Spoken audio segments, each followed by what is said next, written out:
Hey, welcome to episode 175 of Awkwardly Awesome Podcast.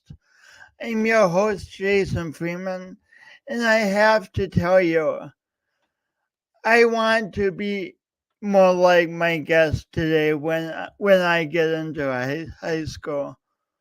Oh, wait, I went to high school a long time ago. Anyway, this young man's his story is going to amaze you, and he has a lot of wisdom to share with young people as well as adults. And I was trying to think of another snappy joke right there, but I couldn't. So see you again after this. Today's guest, Brandon Atchison.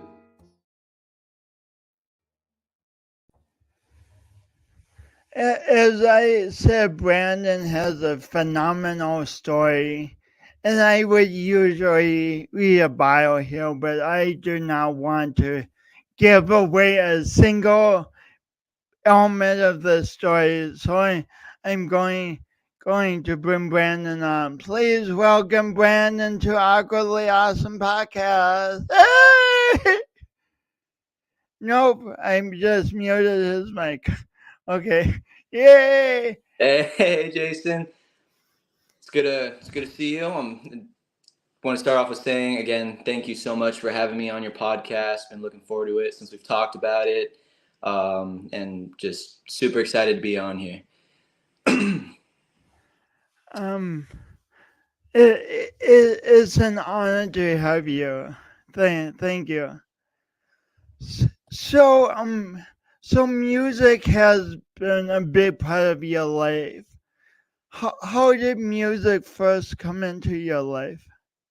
So music first came into my life because of my mom and my dad. My dad, he's a guitar player, and I remember, being really little when I would go over. I would see him playing guitar and stuff like that, and just being so young, like it always intrigued me. I would try playing. I would try playing with the strings, and it just always like fascinated me. And at such a young age, like I was already obsessed with music, any kinds of music, whether, it was rock or hip hop already, obviously being so young, didn't know the genres exactly yet, but I just knew like it sounded good. I was already, I would tap things, I would move, my mom, she shows me videos all the time, like 4-year-old little me, and I'm moving around to like music and stuff like that. But it's just that music has always been me and will always be me. Um, So even at age 4, you were dancing to music and yes, yeah. And it's funny because even now, like sometimes, I'll hear music in the background, and, I'll start tapping away or something, just catching up with the beat, like I definitely feel music is a part of me. And like I said, from a very young age, it's always, intrigued me, always has, gotten me to move. It's always been my way out, always been my distraction, so yeah, music has just always been such a huge part of my life, starting from a very young age, and up until now. so when you got into school, how did you music class obviously, but at what point did you start doing extra curricul- curriculars involving music? I was never really got opportunities until I want to say about fourth grade. I would always tell people I was a guitar player. When I had music classes in elementary, I would tell like my music teachers like, "Hey, I play guitar." And You play guitar like your dad. yeah, I would play. I played guitar like my dad. I got my first guitar. I want to say about 7 years old. It was a very small, cheap one. but I was learning songs like Mary Had a Little Lamb, so it was a good start, but being so young, it was impressive. And I embraced that. I was very happy to know and excited and confident that, like, wow, like, I'm young, and like I'm aware I'm young and can play an instrument. So it was always amazing to be able to tell like music teachers and other musicians like, hey, like I play music, I play guitar. You Um, you were doing this at what age did you say? about 7 and 8 years old, I was already Wow. playing like Mary Had a Little Lamb, Twinkle Twinkle Little Star, just the small stuff. But at an age like that, it was impressive. So and it sounds like it gave you some confidence to be able to say, yes, I can do this. Yeah, and it did, especially because at a young age, I always bonded with adults more, what people call me an old soul. Um, Mm, because I would talk about like, rock bands from the 80s, bands from the 70s already, and being a guitar player and stuff, it was always something I could bond with like older adults with, so mm, my music teachers, I would, mention bands or mention songs, and they'd be like, how do you know that? They were like impressed. mm. um, so playing guitar and stuff was always like a way for me to sometimes at a young age, bonding over it with kids wasn't so easy, but I could talk about guitar with like adults, and it was easy bonding. So, and that was another thing, was I was definitely a lot more closer with adults, got to talk to adults easier because I was able to relate to things. I had music in common, playing guitar and stuff like that. That was what we had in common. That's what they knew. If I had asked, knowing you when you were in fourth grade, and said, "Hey, Brandon, what do you think of going out for a sport?" What would you have told me? And fourth grade would have not been for it at all. When I was What, really little, why? it was just never me. And I'll be honest with you, Jason, I was very lazy. Guitar took a lot of focus and concentration, but that's because I was willing to. My parents tried getting me into sports when I was really little, like when I played soccer, and I did not get into it at all. I was the kid who was chasing butterflies instead of going to So soccer. you just didn't care about the game Yeah, of soccer. it just wasn't for me. They tried baseball, couldn't get into it. When I got into fourth grade, I tried basketball, I tried baseball, and it just was not for me. I just could not get into it. But coaches always looked at me because I was always the bigger kid in my classes. So they were like, "Wow, this kid's huge. Like he could be like an asset on our team." Because I So always the had, coaches were really hopeful, but yeah, then you're like, I'm yeah, not and interested. then they saw that I had zero skill and zero interest, and they were like, all right, this guy isn't all that we thought. But my build and stuff, being as tall as I always have been, 'kay, I was always usually the tallest in my class growing up. So yeah, coaches were always looking at me and were like, hey, like this guy needs to play some sports. But it was just never for me. Never got into it. But you had some cousins who play football, right? Yeah, my cousins were a lot more into sports than I've always been. Like they watched sports, they did soccer, baseball. Because when my parents tried putting me into sports, my cousins were also playing them. So if they did soccer, they wanted to put me in soccer. If I wanted to do, or if they did baseball, they would try to put me in baseball. Until we moved here. But yeah, my cousins, they play football. They've always been into sports. Like I have family who watch football, basketball, you know. So it's always I've been around it, but just never got into it. And I always was kind of like the odd one out, especially like in my family, because I wasn't into watching sports and doing all what they did. I was actually more into like skateboarding and biking, and eventually got into snowboarding. But like sports like football, basketball, baseball, never got into it. None of that So, was for. so not only did you not want to play sports, you didn't like watching sports. Yeah, I couldn't stand watching it. I'd see my uncles, sometimes my parents once in a while, other family. I'd see friends. watching sports like football or basketball, and I would be bored. Sometimes honestly, I would have preferred to be playing the sport than watching it. It just I've never got into it at a young age like that. It was never for me. So how in eighth grade did you suddenly decide to join a flag football team? So in eighth grade was another one of those moments where a coach saw an opportunity for me. His name was Mr. Vasquez. He was a teacher. He was subbing for a teacher I was supposed to have, but I believe she went to teach somewhere else, so he was the sub for the rest of the year. He was subbing. He wasn't even your main Yeah, teacher. he wasn't even the main teacher. He was just subbing. So I remember flag football, they were doing the roster and they had tryouts. And I remember him coming up to me and he was like, I truly believe that you have the talent to do it. And he just kept pushing me, kept telling me, you need to do it, try out for it, give it a shot. And I was like, you know what, I will give it a shot. I will try it. Just thought, you know what, it's eighth grade, last year before high school. Why not make the best of it? Try to do something new. So I listened to him and I went to the tryouts and I did okay.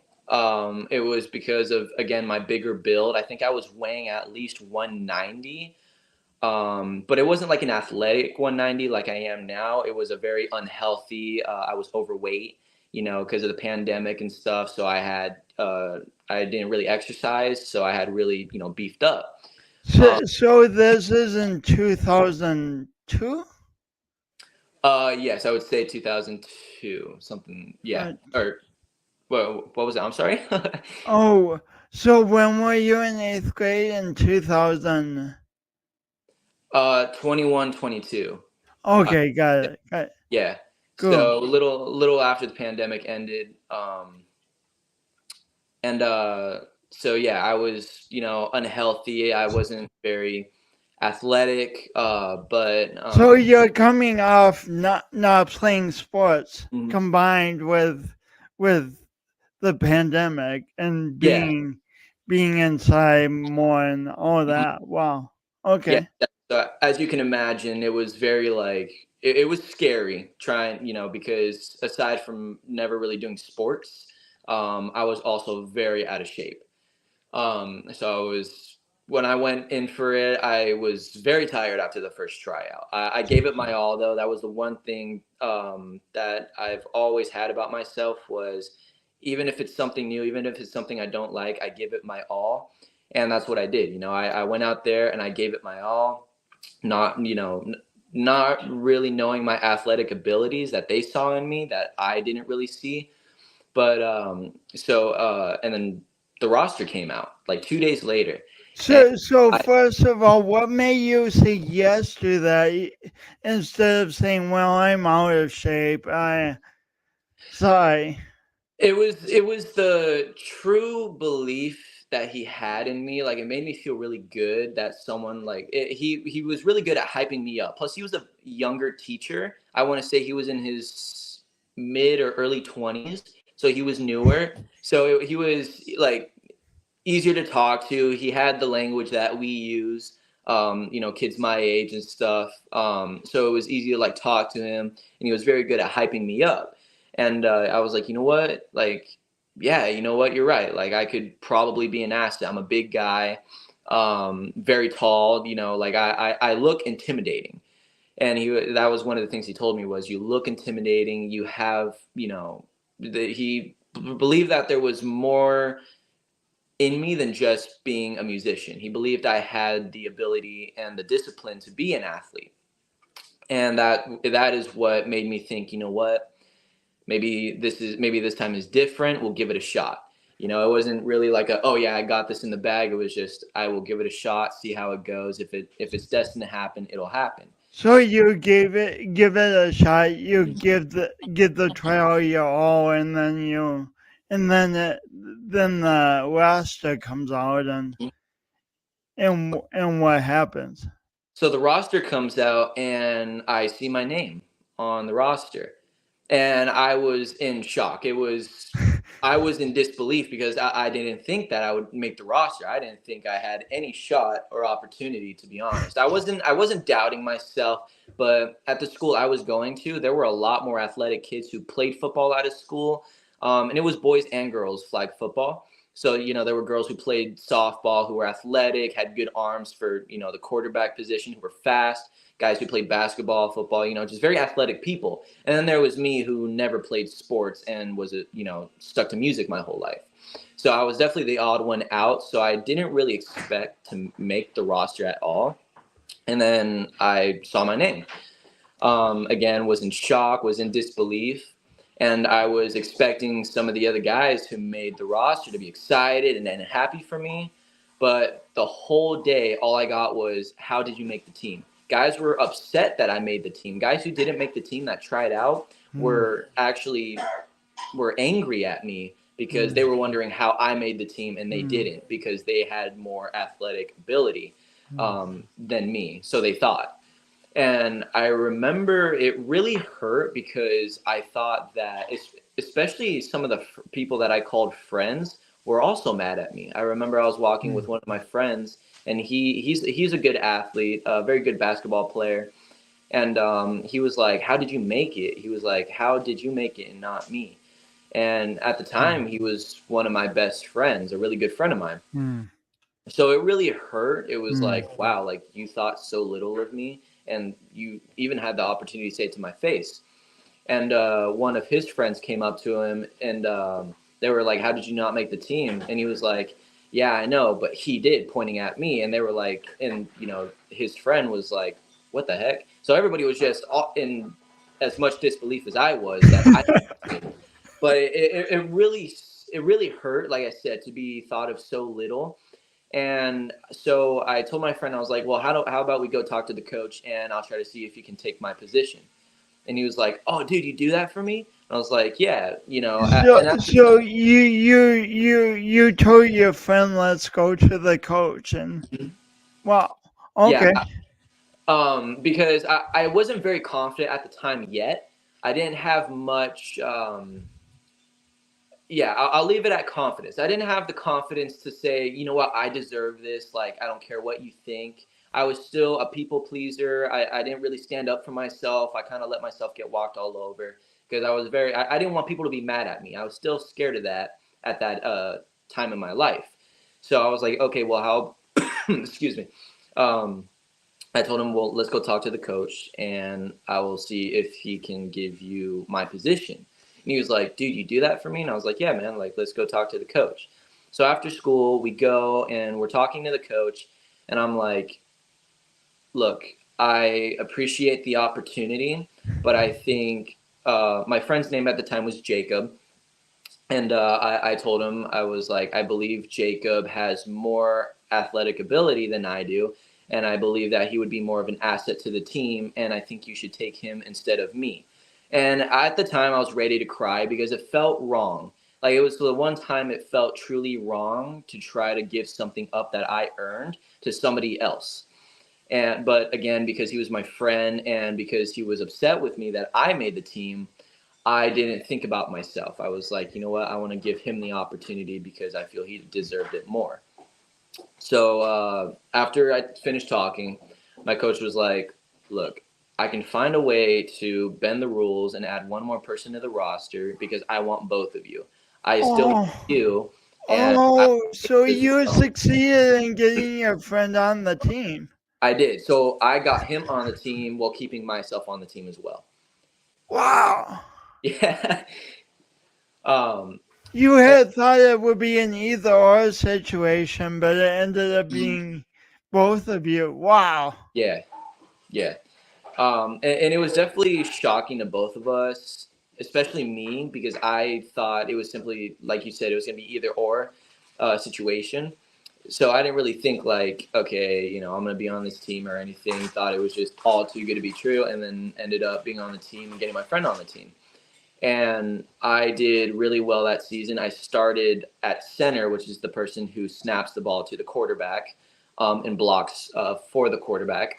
And I was really good at it because, again, even though I wasn't very fast at the time yet or anything, Still had a big build, and I was really good at blocking people. My snaps were good, so I did. It showed. It gave me just a little taste of the athletic ability I had, So and what was that like to go from thinking of yourself as a non-athlete to suddenly being not only chosen for the team but being really good at it? What was that transition like? uh, it, it was an interesting transition because it was like my brain still told me like you're not cut out for this, but there was still a part of me that was like, no, like you were meant for this. Like it was kind of a battle with myself because there was still a lot of self-doubt, because I still, this was still like my first true experience playing a sport. um but I learned to overcome that doubt. I learned to overcome other people's doubt and really give it my all because like I mentioned, I always gave things that I tried. I try to give everything my all as much as I can. So that was one of those opportunities that I really just tried to just prove everybody wrong, including myself. I tried proving myself wrong. I tried proving to everybody that no, I'm more than what everybody thinks. I'm more than just a musician. And I was taking my coach's words that he were giving me and really, engraving them into my head. I was telling myself every day, like, you are athletic. You're meant for this. You can do this. You were giving yourself that self-talk every day. Yes. And at the time, my mom, she was the one who recommended that. She was the one telling me that one of the best things to do is self talk. Talk to yourself, tell yourself. And it definitely broke that mindset. Even though I still had doubters on the outside, I finally broke that doubt in myself. Then I had the confidence. Then I finally felt confident playing the sport. Then I felt like I belonged, like I wasn't just a nobody, and I was good at what I was doing. And my teammates eventually went from being like, "Oh, how did you make the team?" to, "Wow, like you're one of our best assets." Like my team learned to love me, and that was a great feeling. And again, it built up my confidence. It did so much for me, and the transition was definitely I mean, best word to describe it was amazing. And I it's definitely a memory, that just that period of time of going from not being so athletic to being one of the biggest players on the team. That is something that I'm truly grateful for, a memory that I think about all the time, even now. So you're an eighth grader when you play flag football, and part of being an eighth grader is you got to change schools the next year. What was that like? So I wanted to go to Marina, which happened to be in Huntington Beach. We live in Westminster. So I wanted to go to Marina so bad because I had friends going there, and at the time I had started watching football. So, and the team I chose to start watching were the Minnesota Vikings. And Wow, why? Out of all the football teams, I say this as a Midwesterner who loves the Vikings, but out of all the football teams, why choose the Minnesota Vikings?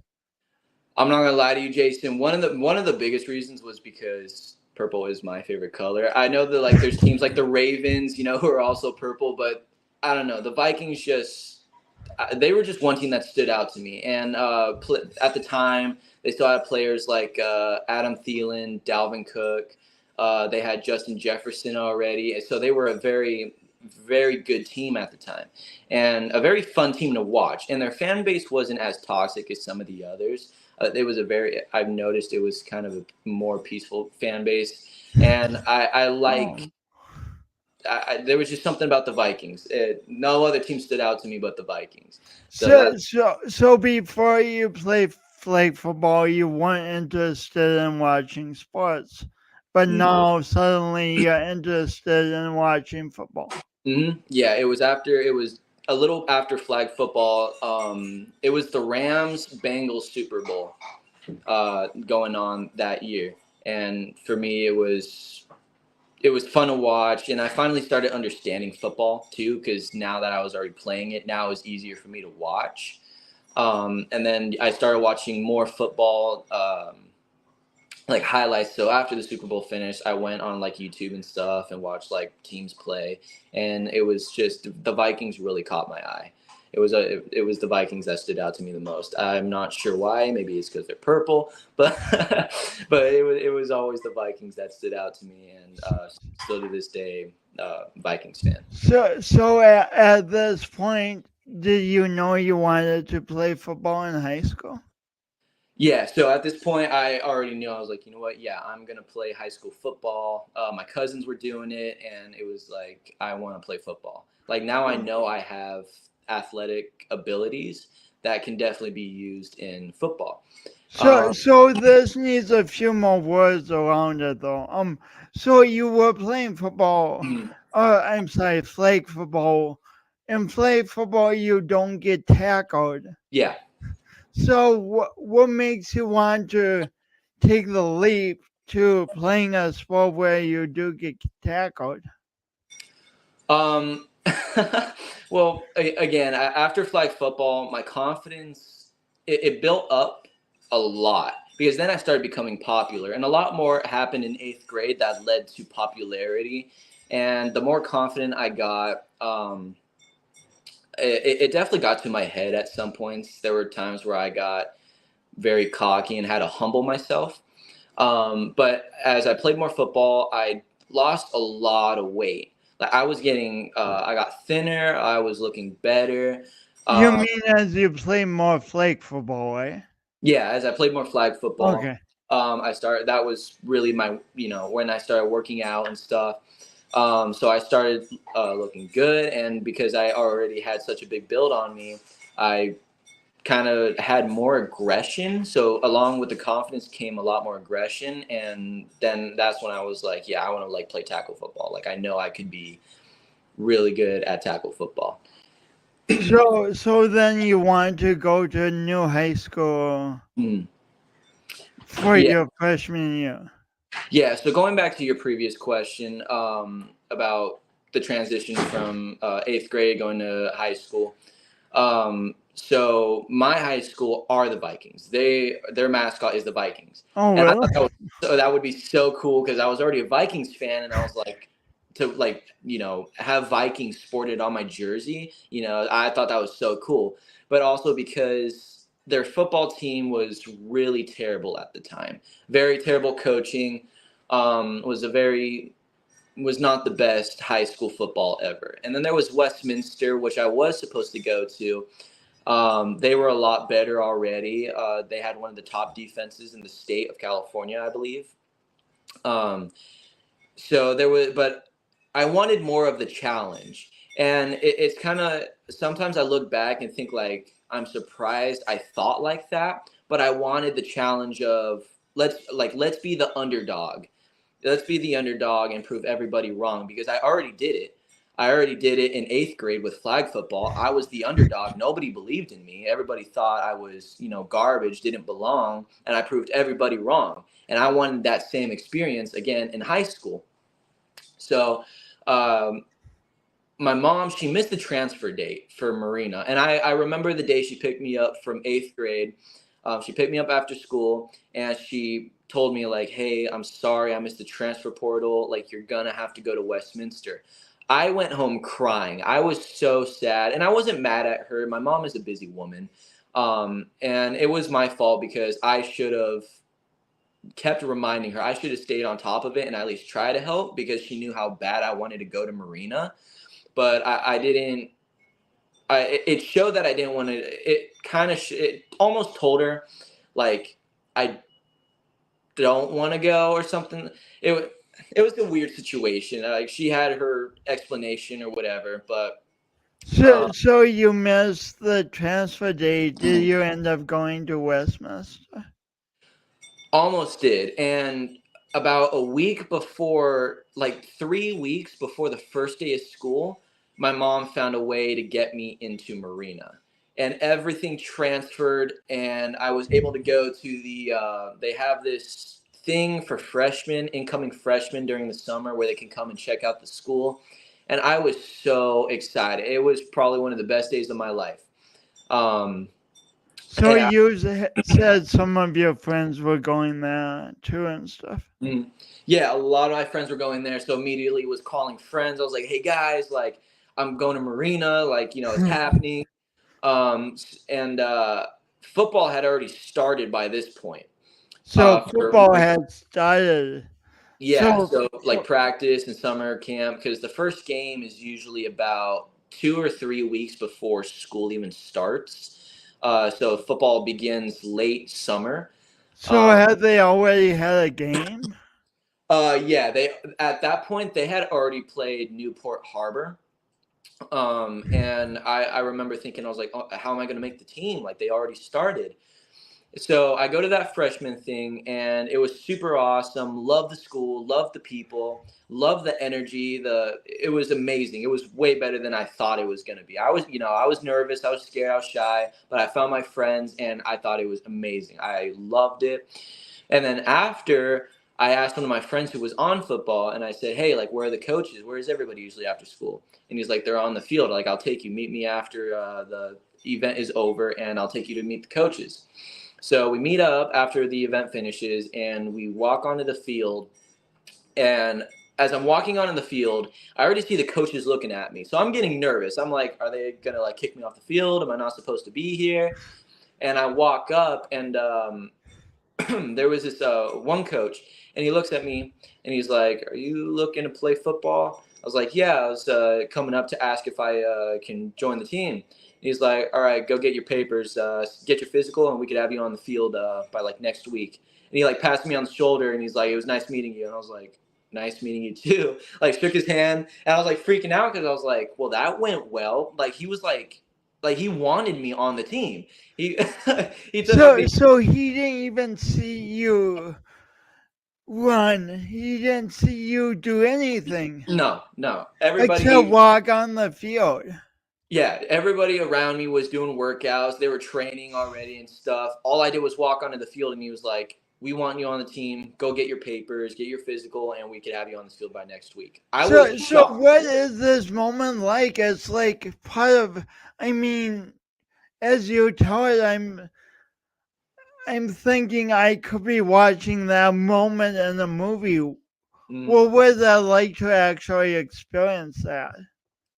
It was just shock. Like I remember walking away laughing because I was just so like shocked, but also like so like again, it was such a confidence booster. My confidence was getting much better in the from the end of eighth grade to freshman year.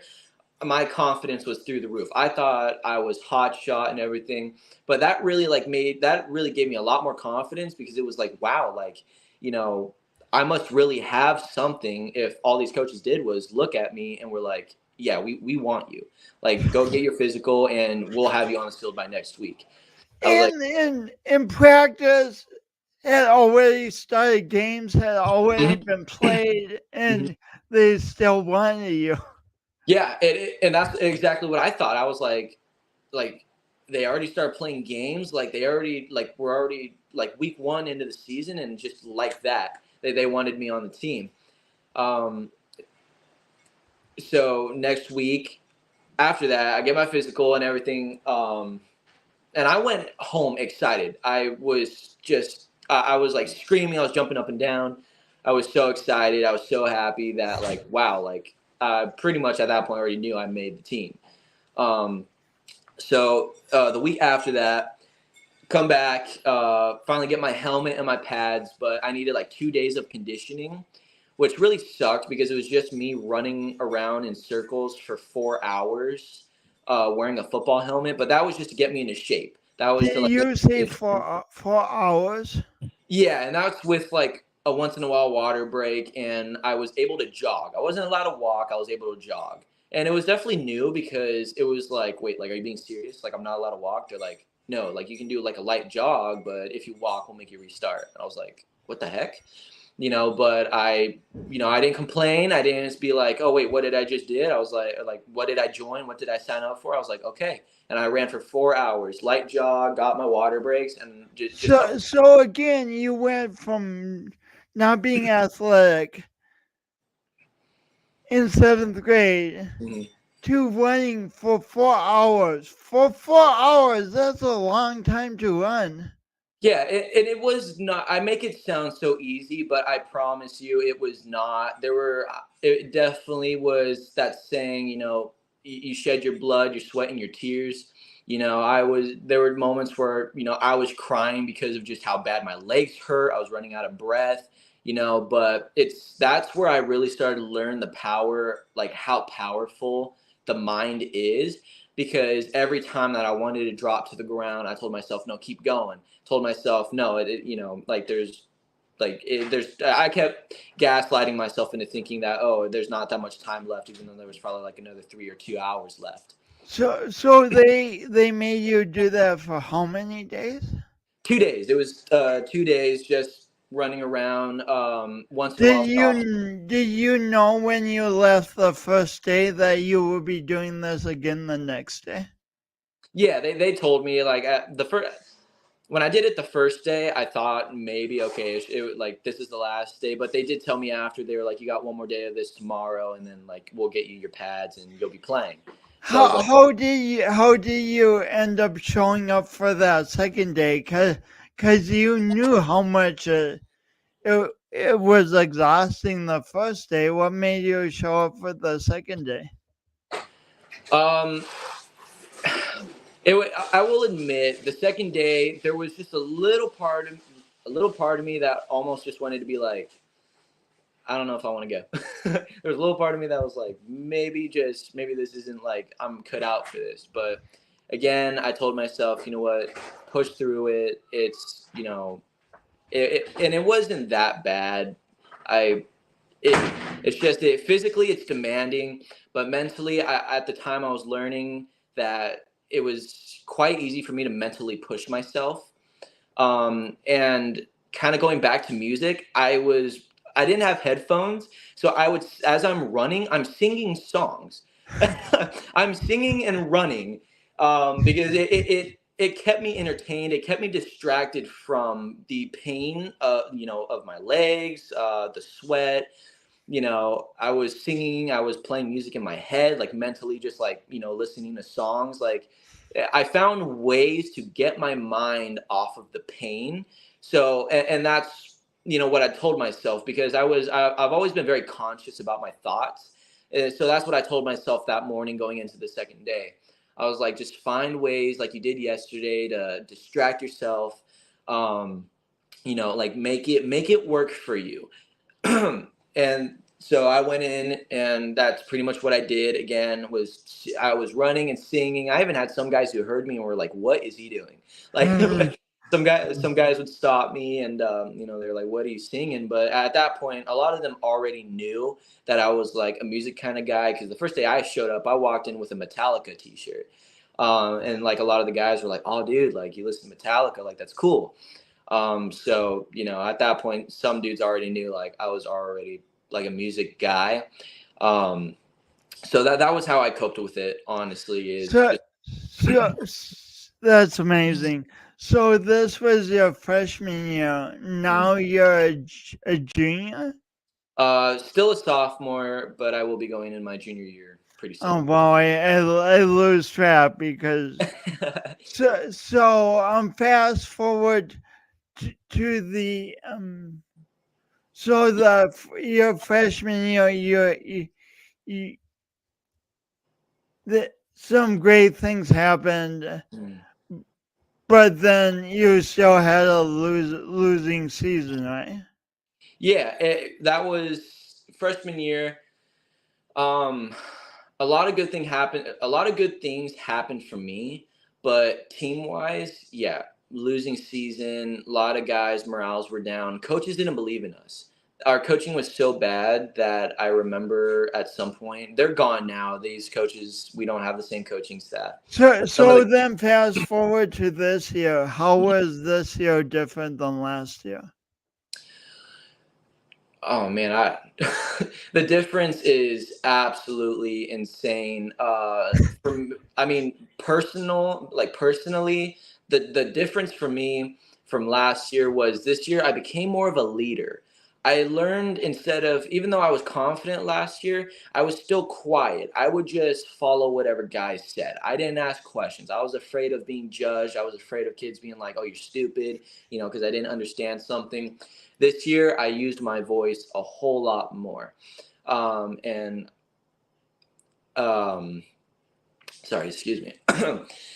I built more of that leadership for myself because, as I said, I was more vocal this year. I used my voice more. I told guys when they were in the wrong, even older guys like the seniors and stuff like that. This year, I became very mouthy. I wasn't scared. I didn't hold back. And it wasn't because I was cocky or anything, but it was because I learned that, you know, it's better for myself to stand up for myself. It's better to stand up for myself because last year that's what I didn't do. And I feel like I could have done so much better if I truly, stood up for myself and really used my voice a lot more. And this year, that's what I learned. So I asked questions more.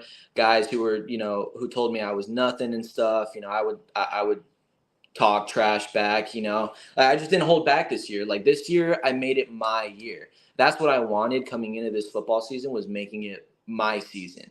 And I remember telling my friends like, watch by the end of the season, it's gonna be our final game. I'm gonna get the game-winning sack. Like it's gonna be my moment. And the whole season led up to exactly that. Game was on the line. Our final game for the CIF championship, because we had already beat the two teams we needed for the championship. We had one more, and they were making a comeback because we were beating them in the first half, but they started coming back in the second because we must have let our guard down or something, but they were coming back really fast. So I think there was 43 seconds left on the clock. They're on the 40-yard. They only need 40 yards left to make a touchdown, and they're fourth and fifth.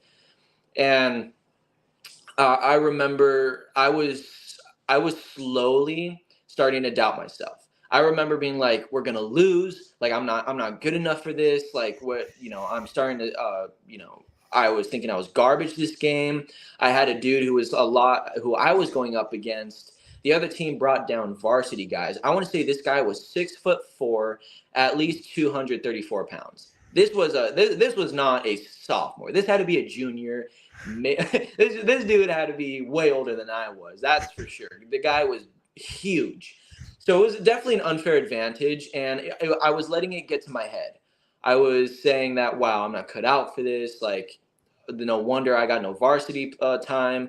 All the doubt was in my head. I even started crying at some point, because I was just so frustrated and angry, full of self-doubt. And this was the play that mattered. This was all or nothing, because they were almost field goal range and they could win the game just like that. So this was all or nothing. In And what position are you playing? I played defensive end, and just for some idea, like those are the guys in the NFL, like Nick Bosa, Max Crosby, those guys that I played their position. So I play defensive end. So So basically, you need to tackle someone who wants to run 5 yards. yeah, whether it's run or pass, that I got to get to the ball. But for this specific play, what do you need to do to? For this play, it turned out to be a pass, which I'm assuming it was.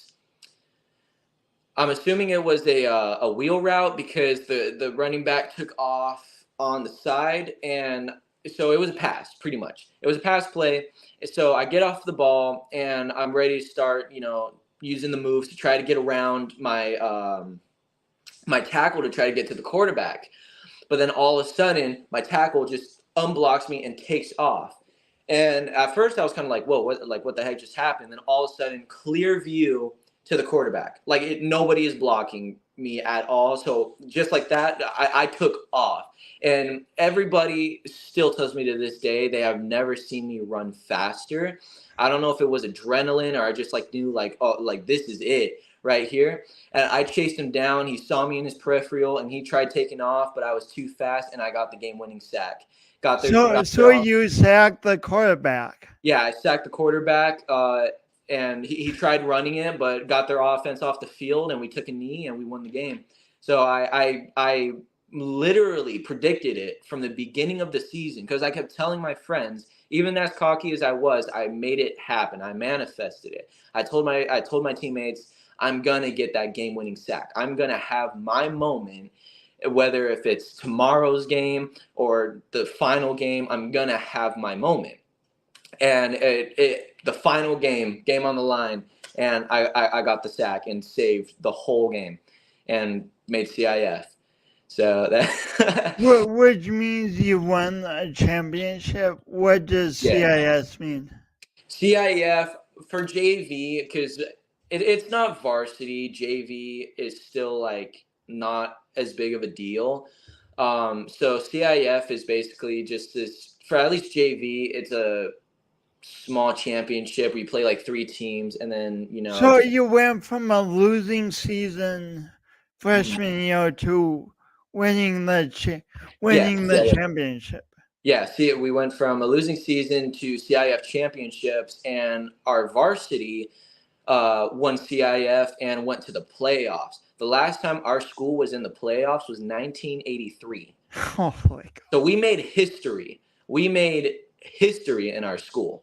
And it's such an amazing feeling. Even though I didn't get play time in the playoffs, it was amazing just to know I was there.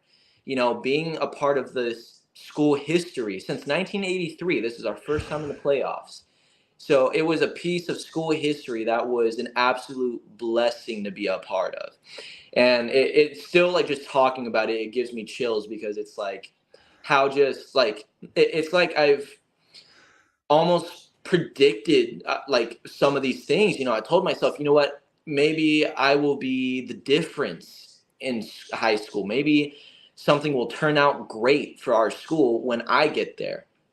And things are turning out amazing. I'll be having my varsity debut in like 4 months when we start the next season. So I'll be starting varsity. So things are turning out amazing. So, your story is simply phenomenal. Phenomenal. Mm. So Brandon, I mean, probably, or you know a lot better than I do that a lot of kids, a lot of young people are hurting, a lot of young people are doubting themselves, lots of young people are lonely, saying I'm a musician so I can't do sports, so I do sports so I can't be a musician. What is your message to all of your peers who are really struggling?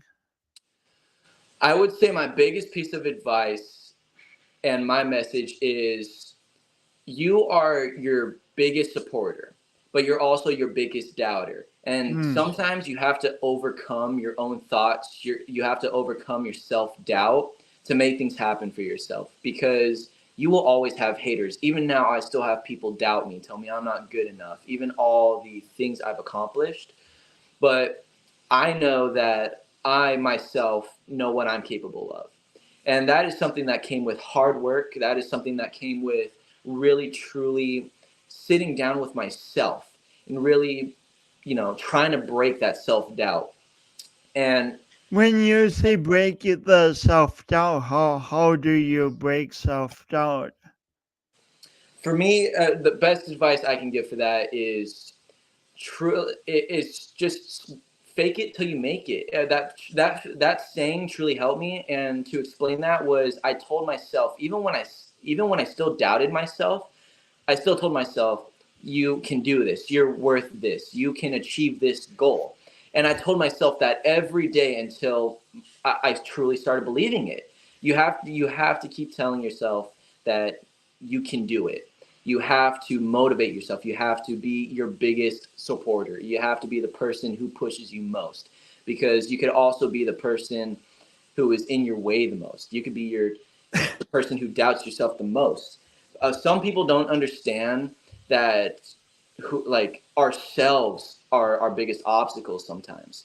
It's not always somebody outside. It's not always some strangers. Not always bullies. It's sometimes the biggest obstacle is ourselves. And I had to overcome it, and I truly believe that if you believe in yourself and you keep telling yourself that you can do it, that you are worth more than this, that you can achieve this goal, then you can do anything. The saying that you can do anything you put your mind to is a true saying, and I believe Mm. anybody can follow that. And I learned it from personal experience. When my mom would tell me that, of course, because she's my mom, I doubted her. Any teenage kid is gonna be like, "Mom, you're crazy." But she I'm sure when she watches this, she will get a laugh out of this. But I always tell her that she's right. She's always right. She always is somehow right. And she was right about that. She was right that you can do anything you put your mind to. And I put in, my mind, my blood, my sweat, my tears. I put in all my effort to try to reach these goals that I've managed to make. And I am extremely proud of myself. And sorry, I'm talking so fast that I'm forgetting to breathe. um, believe in yourself. Believe in yourself, and keep telling yourself that you can do it. You can do whatever you put your mind to, and that is my message to anybody out there struggling like that. So, whether it's a musician who plays like an amazing performance, Mm-hmm. or like a athlete like you who Mm-hmm. made the winning sack, it's it's easy when we sit on the sidelines to just see those winning moments and go, wow. Yeah. Wow, this individual is so far beyond me because they can do that.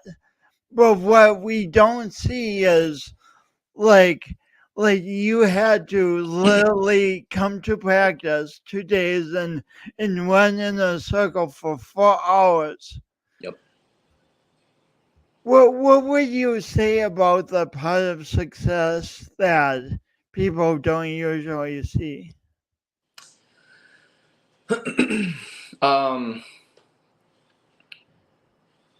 I would say that as somebody who also has thought like that, who has seen people do amazing things and been like, wow, like I could never do that. um, from personal experience, it's definitely a humbling experience, because it makes you realize that not everybody is just born with a natural talent. It makes you realize not everybody is just born with what they can do. You have to work for some of the things. I had to work so hard and learn so many new things to get where I'm at, because there's kids who play football right now that I play football with, that I've been playing since they were 10, like Pee Wee football or whatever. For me, I had to start late, had to, pick things up fast, you know. So I would definitely say it's a humbling experience, because, again, it makes you realize a lot of things. It makes you realize that a lot of people truly put in a lot of work to be as successful as they are. Not everybody gets handed things. Not everybody is just, again, born with it. I had to work very hard, and Hmm. I think it's just truly a humbling experience. So is music still a part of your life, or did you just move to sports now, or not No, just? music is still such a huge part of my life. I've even gotten my coach and I have been talking about it, but at the beginning of varsity games as the team is running out of the tunnel, he wants me to be playing guitar. He wants me to be playing like Iron Man from Black Sabbath as they're running out onto the field. I'll be at one of our assemblies coming up. I'll be playing a Jimi Hendrix style Star Spangled Banner on my guitar. So I still, even though I'm playing football, I still have all these opportunities coming up for me. I have some friends that I might be starting a band with. It's still iffy, but I still post videos. I'm going to start posting a lot more because football definitely took over a little bit. But lately, music has been taking off for me at school and stuff. I keep a guitar at school, an acoustic. And I just play like for whenever people want to hear it. We have some Valentine's Day events coming up, and they want me to play and sing for like couples out there and stuff. So that's a really cool opportunity. So even though I'm playing football, there's still all these music opportunities for me. So music has never left, and music still has the same effect as it did on younger me. You know, I hear music and I start tapping, I start moving. It's still my escape. You know, if I'm having a really bad day, I'll sit down with my guitar, and everything just goes away. All my problems, you know, I'm focused on the music. I feel the music. It's definitely my therapy. So yes, music is still such a huge part of my life. Football and music are both just two most important things in my life right now. And you act too, don't you? Yeah, yes, yeah. Wow, man, I can't believe I forgot to mention that. Yeah, I recently because my girlfriend, we've been together for a little over a year now. I met her freshman year, like in September. But as I got to know her more, we went on this one date. We went to see The Sound of Music, which is a musical play, and she was already in a theater and stuff. I never was.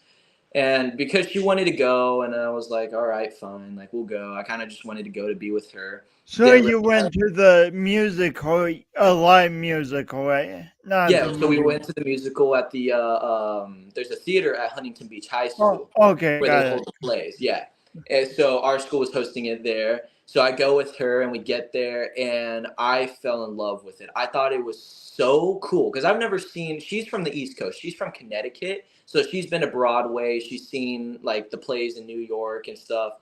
So, but I've never seen any of that. I've never been exposed to it, never got into musicals. Just wasn't for me. It was just another one of those things that I said wasn't for me. Mm. Um, and I fell in love with it. I thought it was so cool. I thought the way they moved the props after every scene, the live music, the dancing, the choreography, the makeup, the outfits, thought every single part of it was so cool.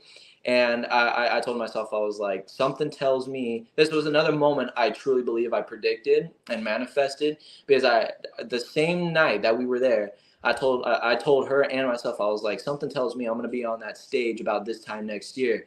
And I have the Adams Family. We're doing the Adams Family. We're doing the Adams Family musical, which is actually in 2 weeks, February 22nd through the 24th at Huntington Beach High School, and that is about the same time that play happened. So it's definitely cool and freaky thing to think about because it's like wow, like all these things that I've like predicted and manifested. It's incredible, like how powerful manifestation is, what it can do, telling yourself things, even sometimes it seems delusional, like you're crazy for like, believing that, but it works. It truly works. And I am a firm believer in it. And I have more than enough evidence that, you can truly manifest things to happen for you because all I did was tell, my girlfriend and myself, like, I might be on that stage at this time next year, kind of as a joke. And here I am, about to be on that same exact stage. So it's exciting and it's so cool because I got to meet more people. It got me more, instead of just being an athlete, I get, it's more for that I can put into for like college. I could say I was in, theater and stuff. Such amazing opportunities. Like I've just gotten to the point where I'm just trying new things and theater was one I'm so glad I tried because I love it. I think it's so awesome. It's definitely time consuming, a lot of work, but it's worth it. It's fun. So two more questions. Yeah. First, what would you tell a teenager who says, "Hey, I have to pick one. I have to be a musician or an athlete or a theater person. I can't be all of them."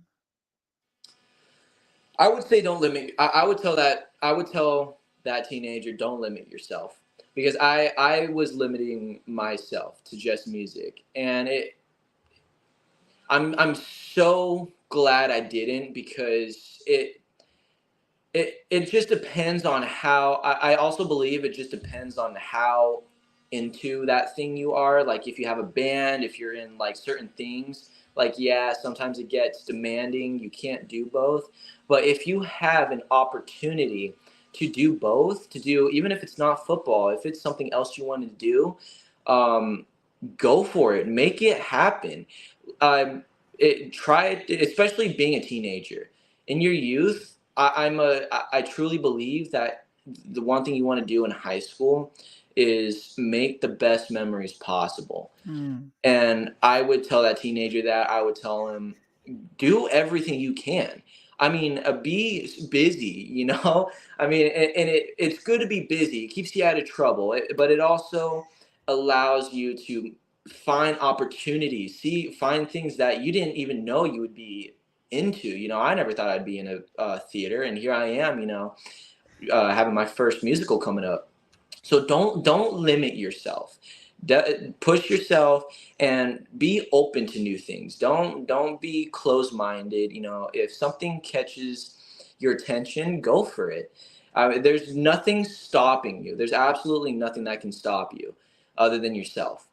And if there is any opportunity for you to do multiple things, take it. If you have no reason not to do something, go for it. There is absolutely nothing stopping you but yourself. So that's So, what I would. inspiring. So Brandon, I asked all my guests this. What does imperfect best mean to you? What does doing your imperfect best mean to you? You know, when I talk about doing my imperfect best, what it means to me is I envision the best I want, and Mhm. then I go for it. But when mistakes or obstacles come up, instead of just quitting, I try to learn from all that and move forward. What does doing your imperfect best mean to you? What is it called? An imperfect what? Imperfect best. Imperfect best. So Yeah, what? And your question is, what does it mean to me? yeah. Imperfect best. That is one I haven't heard before. So that, but to me, just from those two words, imperfect best is to me. I believe it means that not everything can work out. No matter how hard you go for it, no matter how hard you shoot for it, not everything does work out. I don't, maybe football won't work out for me. Maybe I'll end up being an actor. I mean, life is unpredictable, but Mm. you never want to limit yourself. Even if it, even again, this is my first time hearing that one, so I'm trying to I analyze. mean, it's my term. It's the term I use in my business. So yeah, you haven't heard it before. Right. And I think it's a great term because you seem to agree with what I'm saying about it is, not everything works out but you want to keep going and because some things do work out. And I love that saying because it's definitely, it keeps things real because that is the reality of things. Not everything works out, but you never ever want to leave out opportunity for success. I could easily give up music and just stick to football, but what if I have an injury, God forbid? People get injured all the time in football, and now I gave up something that I could have been extremely successful in. you know? So never give up opportunity for success. Don't close doors. And I love that in Perfect Best because give it your all. Try your hardest. Be the best. But if it doesn't work out, then at least you gave it your imperfect best. And I hopefully that makes sense. But Jason, I love that saying, and I think I might start using that myself. Oh Imperfect. yeah, please do it. Please do it. Well, it's been amazing having you on. Thanks for your time. Thanks for all you're doing. Thanks for all the people you're inspiring, and well, thank you. And you're very welcome. And thank you so much for having me on here. Like I said at the beginning, I've been so excited, and I always wanted to be on a podcast and be interviewed. I I love spreading my word. I love being able to inspire. I love being able to help. That, and I'm just so blessed to be on here. And I want to thank you again so much for having me on here. This was amazing, and I had a great time. Awesome, wonderful. Thanks, Brandon. Wow.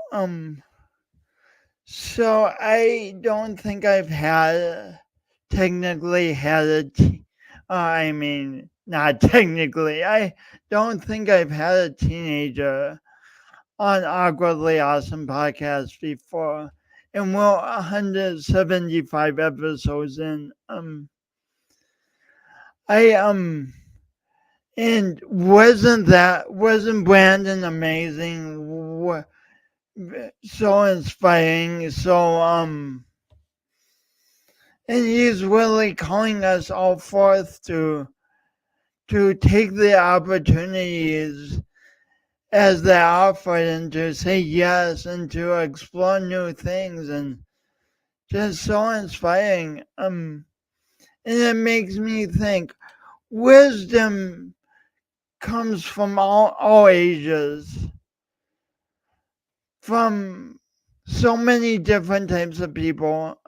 I encourage you and I encourage me to keep being open to the people around us and listen to their stories, ask curious questions, and just there's so much to learn. Thanks for tuning in. Tune in next week for another great guest. Um, and please comment on whether you're watching this live or afterwards, if you want to. We love comments.